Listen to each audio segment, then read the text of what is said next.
அவர் நல்லவர், அவர் வல்லவர், அவர் கிருபை என்றும் உள்ளது.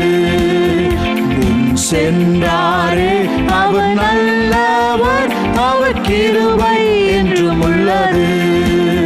முன் சென்றாரே அவர் நல்லவர், அவர் கிருபை என்றும் உள்ளது.